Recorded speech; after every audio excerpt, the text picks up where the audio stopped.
अजमेर में महर्षि दयानंद सरस्वती विश्वविद्यालय में शहरी आयुष्मान आरोग्य मंदिर का शुभारंभ कुलपति प्रोफेसर कैलाश सोडानी ने किया। समारोह को संबोधित करते हुए प्रोफेसर सोडानी ने कहा कि वर्तमान में जीवन शैली बदलने के कारण आम जन विभिन्न रोगों से ग्रसित हो रहा है। हमने पाश्चात्य जीवन शैली और संस्कृति को अपनाया है, जबकि पाश्चात्य लोग भारतीय जीवन शैली और संस्कृति को अपना रहे हैं। आधुनिक जीवन शैली और खराब आदतें हमारे स्वास्थ्य पर नकारात्मक प्रभाव डाल रही हैं। आरोग्य केंद्र के प्रभारी प्रोफेसर सुभाष चंद्र ने कहा कि इसमें निःशुल्क चिकित्सा सेवाएं उपलब्ध रहेंगी। समारोह का संचालन स्वास्थ्य केंद्र के संस्थापक प्रभारी डॉक्टर राजू शर्मा ने किया। आज एक मेडिकल ऑफिसर और उनके साथ में सब जो सपोर्टिव स्टाफ है, नर्सिंग स्टाफ है, 6 लोगों के साथ में 7 लोग, 7 मेडिकल स्टाफ आज यहाँ पे अपॉइंट हुआ है और उनकी यहाँ पे मेडिकल से संपर्क में है।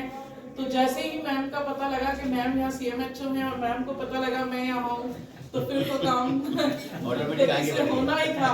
बस मैम आई मिली और हम लोगों ने कहा कि सर से, और सबसे बड़ा सहयोग हमें सर का मिला कि सर ने हमें टेलीफोनिक यस कर दिया।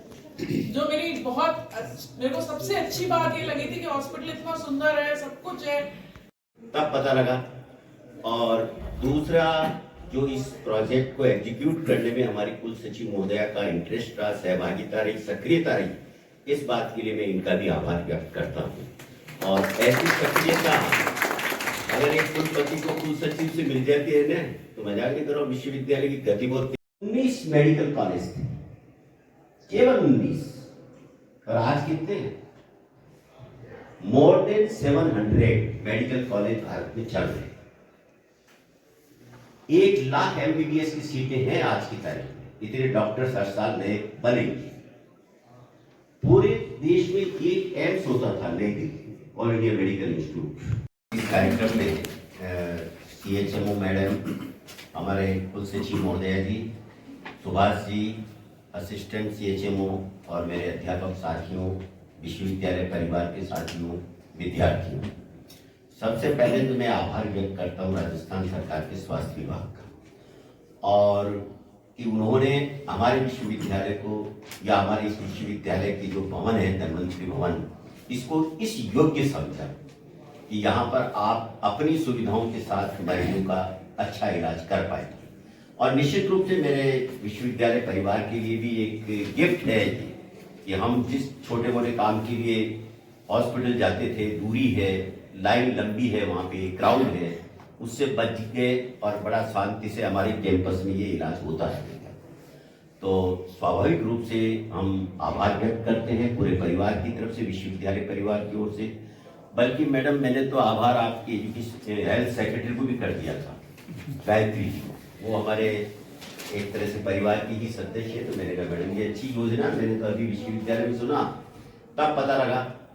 और दूसरा, जो इस प्रोजेक्ट को एग्जीक्यूट करने में हमारी कुल सचिव महोदया का इंटरेस्ट रहा, सहभागिता रही, सक्रियता रही, इस बात के लिए मैं इनका भी आभार व्यक्त करता हूँ।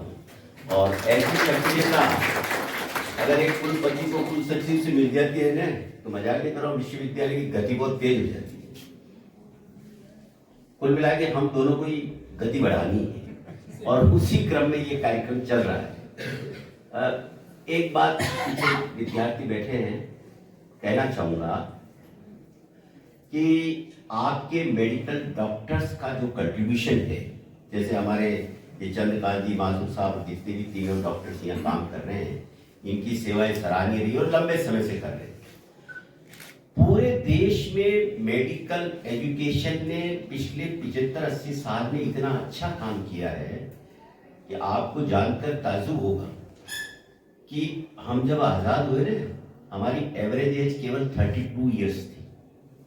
समझ रहे हो ना? मतलब मेरे जैसे व्यक्ति तो नजर ही नहीं है। इतनी कम एवरेज एज थी इस देश की, क्योंकि चिकित्सा सुविधा थी, हमारा खान पीन कमजोर था, पर सबसे बड़ी चीज है कि चिकित्सा सुविधाएं नगण्य थी। केवल मात्र 19 मेडिकल कॉलेज थे, 19, और आज कितने? More than 700 medical college Bharat में चल रहे हैं। 1 लाख MBBS की सीटें हैं आज की तारीख में, इतने डॉक्टर्स हर साल नए बनेंगे। पूरे देश में एक एम्स होता था New Delhi, all India medical institute. अपन जानते हैं कि सारी सुविधाओं से युक्त है ये हॉस्पिटल, फाइनेंशियल कोई प्रॉब्लम नहीं है, अच्छे इक्विपमेंट, सीनियर डॉक्टर्स अवेलेबल है।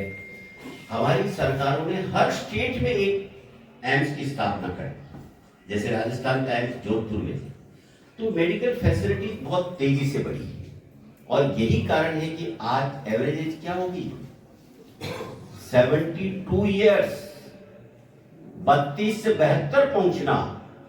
ईमानदारी से कह रहा हूं कि हमारे देश के मेडिकल प्रोफेशन में काम करने वाले डॉक्टर्स, नर्सिंग स्टाफ, सबके प्रति देश को नतमस्तक होना चाहिए, आभार व्यक्त करना। इनकी सेवाओं की वजह आज हम इस स्टेज तक पहुंचे। और ऐसी मेरे को उम्मीद है कि जिस प्रकार से सर्विसेज बढ़ी है, क्योंकि निसंदेह ये भी जानकारी दे दूं मैं आपको कि 350 मेडिकल कॉलेज पिछले 10 साल में आए। नरेंद्र मोदी जी की ये योजना है कि हर डिस्ट्रिक्ट में, डिस्ट्रिक्ट हेडक्वार्टर पर एक मेडिकल कॉलेज हो, और वो कार्यक्रम अभी पूरे देश में चल रहा है। और इसीलिए बहुत तेजी से मेडिकल कॉलेज आ रहे हैं, क्योंकि एक आदमी जो टोंक है, बूंदी है, नागौर है, वहां से ये अजमेर रीजनल हेडक्वार्टर पर आते हैं, इलाज कराते हैं, लंबा प्रोसेस है, परिवार के लोगों को रहने की तकलीफ, अनेक समस्याएं। आज हर डिस्ट्रिक्ट हेडक्वार्टर पर मेडिकल कॉलेज होना हमारे देश के लिए, मतलब हेल्थ एजुकेशन के हिसाब से बहुत स्ट्रॉन्ग स्टेप है।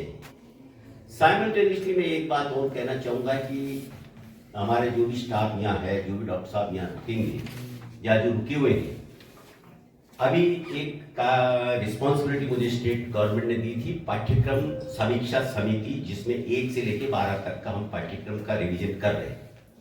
मैंने वहां पर एक चीज को ऐड करवाया है, मेडिकल एजुकेशन। क्योंकि मैं स्वयं मेरे बारे में सोचता हूं, शायद 40-50 साल की उम्र तक तो यही पता नहीं था कि क्या तो खाना चाहिए, क्या नहीं खाना चाहिए। जो मिल रहा है जो खींच रहे हैं हम, कोई अता पता नहीं क्यों खा रहे हैं और कब खाना चाहिए, कैसे खाना चाहिए। इन सब चीजों का बहुत महत्वपूर्ण योग, आपकी बॉडी के इस सारे खेल में इनका बहुत बड़ा योगदान है। जैसे आजकल एक फैशन बन गई, रात को 10 बजे बाद खाना खाना।